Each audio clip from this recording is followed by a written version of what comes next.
Hello, hello, everybody, and welcome to the Weaponographist, a name that I can never get right.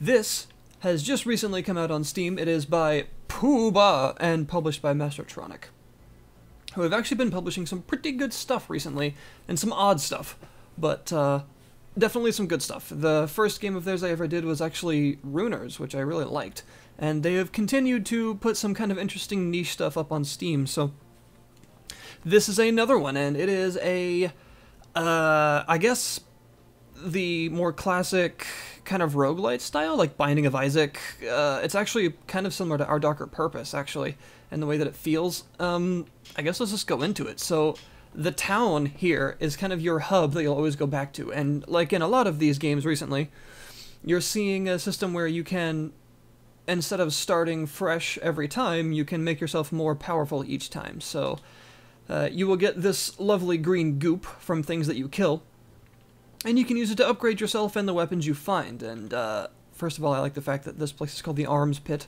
Everything has a odd name. Tinctures, Tonics, and Tacos. Chest Bump Emporium. He sells treasure chest related things. Also the art for all the characters is really good. Those weird mimic things are kind of creepy, but also adorable. So the gimmick of this game, as its name may suggest, is that you are cursed, and any weapon you hold quickly falls to pieces. You were an incredibly potent hero, but because you got a little full of yourself, a witchy witch lady, that's actually what they call her, cursed you, and now you have to sort of save this town from this evil thing below them. And you're cursed. You have to constantly change your weapons out because you can't use one for more than a few minutes without it breaking on you. And also, you're not nearly as strong as you used to be, so you are trying to find this goop to upgrade yourself. This guy right here actually kind of, as he says, removes bits of the curse to make you stronger, to kind of put you back to your former glory, and everyone else is kind of here to help you along the way. So the gameplay, to start with, kind of is a bit more fast-paced than it might look at first, because eventually, as you keep going down into the dungeon, you will find some pretty fun bosses and a lot of enemies. So let's just start off at depth 2, actually. And here we go. So, you start off with your fists. This is something you'll always have. And then every time you kill something, it'll have a chance to drop its weapon. And every enemy has its own unique weapon and its own unique fighting style, and as you can see, a lot of the enemies are kind of odd. These weird imp things with fluffy slippers, I suppose, and those lion tamers with chairs and whips that are actually lions, so, you know. And you are sort of constantly tasked to change out your weapons. As you can see in the bottom left there, the symbol of this whip, every time I hit someone with it, that little bar decreases, and in just a couple more hits, there, it broke, so now I can't use it anymore. And so you're constantly tasked with killing things and finding new weapons to use to keep killing things. And the way the curse actually works is that, as you can see in the bottom right corner there, you have those two little bars. You have an experience bar, the white one, and you will always start at level 1. And as you level up, it only persists between that run, so when you die and start again, you'll be at level 1. But leveling up actually increases the damage you do. As its main goal, it increases the effectiveness of each weapon. So leveling up is something you want to do, but it takes a while. And of course, it only lasts for that run. And the bar above that, the big orange one, is actually a combo meter. And as you kill things, this will stay filled. Now, the curse weakens you. So basically, the longer it takes you to kill things, the lower that bar goes. And when that bar empties out, your experience bar will start to deplete. And it can actually level you down. So you have to keep killing things as fast as you can, and keep finding new weapons as fast as you can, and basically just keep romping through the dungeon without stopping for too long, because you'll get weaker and weaker the longer you stand still. It gives you a little grace period after you clear the room, but if you stand still for long enough, the bar will start to deplete again. So it has this odd thing, and I'm not sure if I like this bit of it or not, but the thing is, it's kind of slow-paced at first, because you have a rather slow movement speed, and a lot of the enemies also have a pretty slow movement speed, and as you can see, all these arrows that they're firing and stuff, they move quite slowly. Everything just has a little bit of a slow pace to it, and this is alleviated the farther down you go, the more difficult enemies get. And as you can see, like these trees here that are throwing these weird acorn things at me, they actually move a lot faster. And this continues as you go deeper into the dungeon. Everything will just start to move a bit faster. So the kind of slow pace only lasts for a short time, but some people like that. And this is why I say it reminds me a lot of Our Darker Purpose, because although the art style is very different, Our Darker Purpose is basically like The Binding of Isaac, but very slowed down. And, you know, you move a lot slower, the enemies move slower, your projectiles move slower. That's just how that game worked. That was part of its charm for a lot of people. But, how? I'm not sure if I like that or not, to be honest. I kind of like the fast, frantic pace of something like The Binding of Isaac, and that's an adorable slime thing. And although this game does have the kind of franticness and the fact that you have to constantly keep going to replace your weapons and stuff like that, the slow movement speed at first kind of, I don't know, it kind of feels weird against the fact that you need to keep moving quickly when you actually move rather slow at first. So, I don't know, it feels a little weird, but I guess you get used to it after a while. And that's definitely going to be a personal preference thing. Alright, so, yeah. The way the game works, as you can see, is very much in an arena-based fashion. You aren't moving from room to room as much as you do in, say, Binding of Isaac or Our Darker Purpose, where you are constantly moving between rooms. In this case, you stay in one arena until you clear out all the enemies and then go to the next room. That's just how it works. And, it killed me. It continues like this. Even the boss fights take place in like one similar-sized room, but there are a lot of enemies that spawn, of course, because you have to keep getting weapons to beat the boss. The boss fights are actually pretty fun, I've found so far. But yeah, so whenever you die, you end up back, of course, here, and then you can, you can use any of the goo you obtain to upgrade your items and yourself. So I actually kind of like the whip, although it's a bit spammy, but I think I'm going to upgrade... I really like the spear. Let's upgrade the pine cones as well. And you also saw that there was a magic item that I got there, that big tuba. There are also... You can hold one normal item and one magic item. The magic items are very powerful but very rare, but the enemies that drop them are really strong. And they use a separate durability bar, of course, and they are kind of like your screen-clearing bomb-like weapons. I've encountered that tuba, which fires a huge, like, laser beam, because that's what tubas do, apparently, and it pretty much pierces through the entire screen in one direction. And there's also a fire staff that summons up a big bunch of fireballs that rotate around you. So the game is kind of in a weird place, because it has the ideas that you need to keep moving, keep finding new weapons, and keep killing things to keep your combo meter up so you continue to gain experience instead of lose it.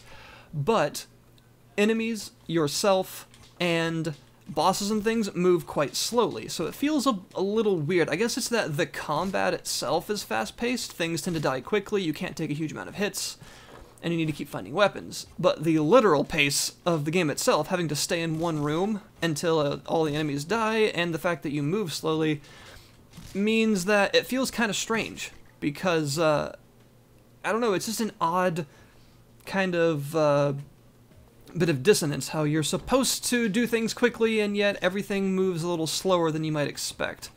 But I guess that's deliberate, because of course it makes dodging projectiles a bit more difficult, since you can only move at a certain speed. And one thing I definitely do like is that, given that every enemy kind of has its own signature weapon, that means that every enemy also has a very specific strategy they use. So every enemy is actually very different. As you can see, those crazy lion tamers, they jump around and then strike at you with their whip, which has a very long range, and that means they're very agile. So only one of them at a time is pretty easy to avoid, but when there are multiple of them jumping all around, they can zone you out really easily and make it difficult for you to find a safe place to sit. The little tree guys that throw their nuts at you, yes, they are, oh god, they have a lot of health, and they can fire out a lot of those little projectiles, which are kind of hard to see, but not in a bad way. They're like deliberately small. And that means that they can also zone you out really heavily if you're not careful, making it difficult for you to find a safe place to sit. And I guess that's the idea. It's not that you're supposed to be moving quickly, it's that you're supposed to be killing things quickly so that the places you can move aren't reduced to the point where you can't find a safe spot because you move so slow. So I guess that kind of explains the slow movement. It's just part of the enemy strategies. But I guess that's something that I should mention because some people might not necessarily be as enthused with the slow movement and everything. But I definitely like the enemy variety is a big deal. You're only seeing a couple enemies right now because I'm failing to get very far. In the first depth, there are other enemies as well, like sword-wielding skeletons. These crazy, annoying arrow ladies appear much more often.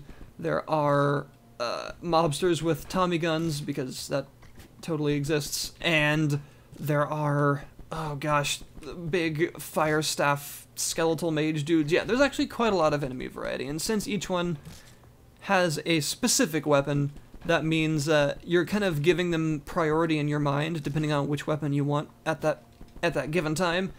And also I do like the fact that even though you are staying in one room for a long period of time, which I don't necessarily like as much as moving around a bunch, like say in other games of the style like Binding of Isaac, you are given quite a bit of variety, as you saw in the room. Sometimes the room where I died had one of those little things, the banner at the top, it says "Get ready for," and then something. In that case, it was berserkers, which means a whole bunch of fast enemies spawned, and I horribly died. There are little events like that that happen in each individual room that kind of try to keep the rooms fresh. Since, of course, you're staying in them for a long period of time, you are given little events that add some variety to the pace of the game. And the pace of the game does improve. It starts off fairly slow and simple because you don't really have access to very many weapons and very many upgrades yet, because the upgrades are unlocked as you actually discover new weapons and as you get deeper into the dungeon. So it starts off really simple at first with mostly just your fists and a sword, but as you continue, things will get more difficult. Like these, I've never seen these enemies before. They have some kind of staff, I guess. So if I kill enough of them and get them to drop their weapon, I can use it. Ooh, that's pretty cool. I can see some nice stun lock potential, some AoE potential. And if I can upgrade the damage of this thing a couple times, hopefully I unlock it after this run, I could see this being useful. Ow. Uh-oh. Also, I can see it not existing anymore because I broke it. The boss fights are definitely pretty cool. The boss I fought so far wasn't like incredibly... What is that? Incredibly difficult, but it was fun. Of course, since your weapons break all the time, that means the bosses spawn a lot of adds on you, lots of enemies to keep the weapons flowing and the boss fight interesting. But yeah, I died. So that's really how the game works. It kind of goes like this, and more and more enemy varieties introduced as you go, and you can find these little obelisk things in the dungeons that are basically like checkpoints that allow you to start deeper into the dungeon each time. You often find them before boss fights and stuff too. So there's that.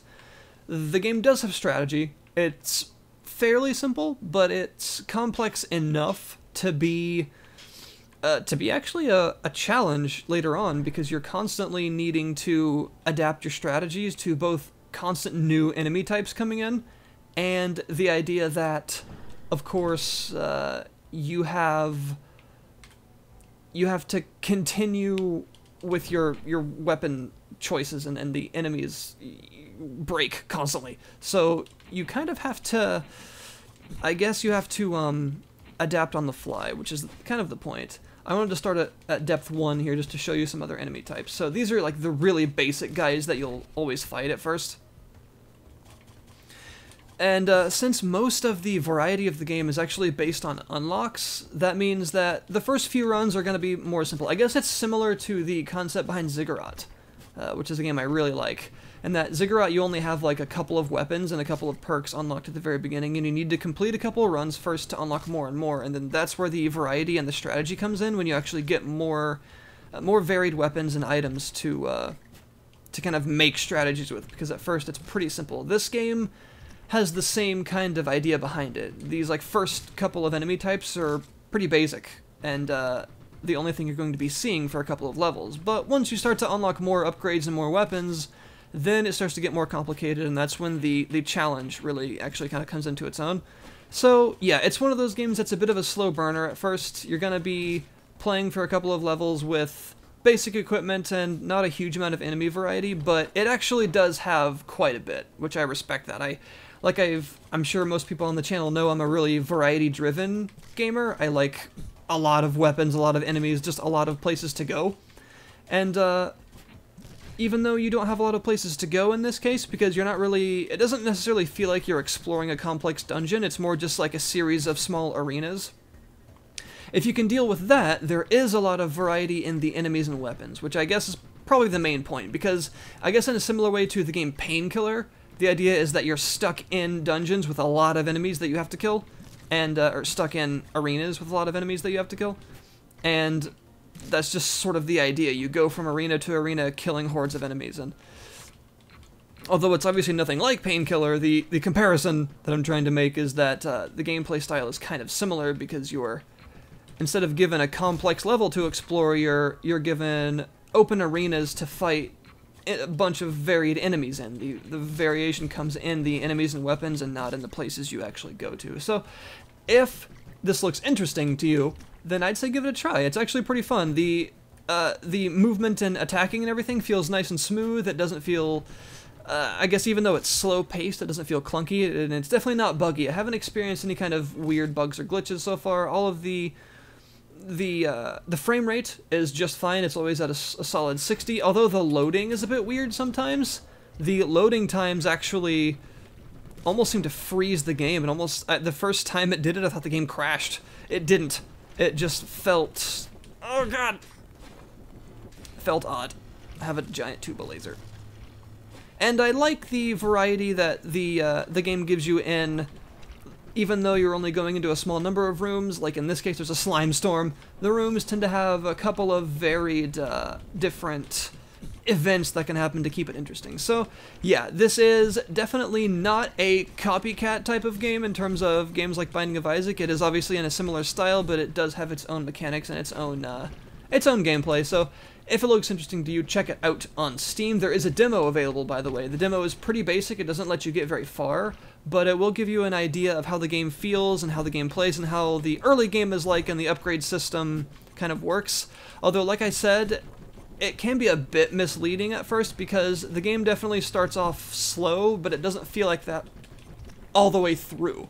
So that's something to keep in mind, that the demo, it's not necessarily that the demo doesn't represent the game properly, it's just that the early game is a bit slow, but it speeds up as you get more unlocks. I guess it's a good thing and a bad thing. It's good when there's lots of variety, and this game does have that, but it's a little strange at first, because maybe you want the first couple of runs to be a little less basic, but yeah, there you go, folks. If you like games like Ziggurat that have a similar idea, the fact that they're more about variety in combat and things like that, then I think you'd probably like this. It feels pretty good, and it is it's published by a company that I think is actually a good up-and-comer. They've been making publishing some actually pretty interesting things, and I'd actually keep an eye on them, because a lot of the stuff they've had so far has actually been pretty good and a bit interesting. It's all been a bit different from the norm, and I approve of variety. So there you go, folks.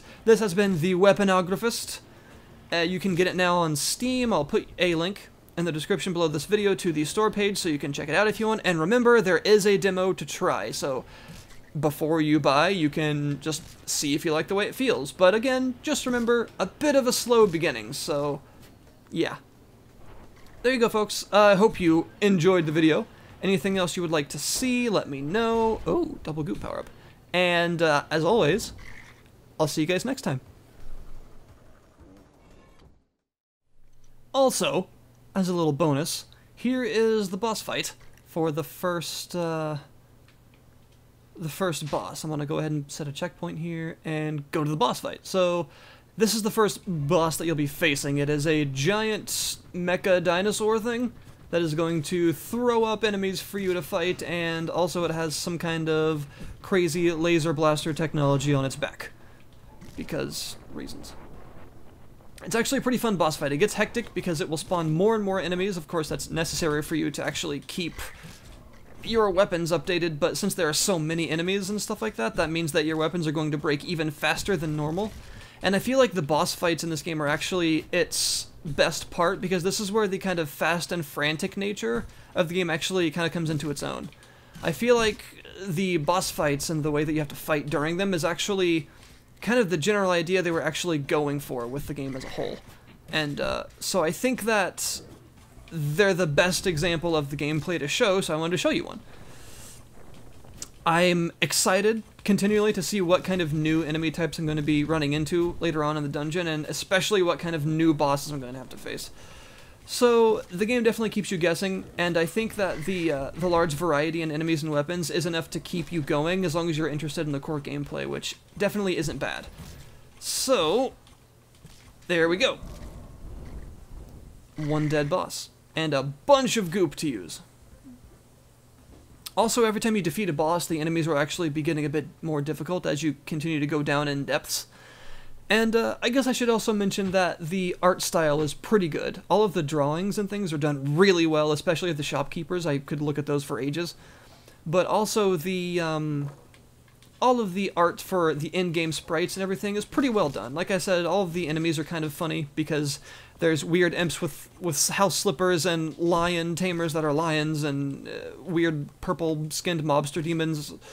A good amount of variety, and of course, as you saw there, which I really is the main thing I wanted to show you, the bosses have quite a good bit of visual style going for them. I don't think I've ever seen a weird mecha dinosaur that throws up weird goop and shoots plasma cannons off of its back.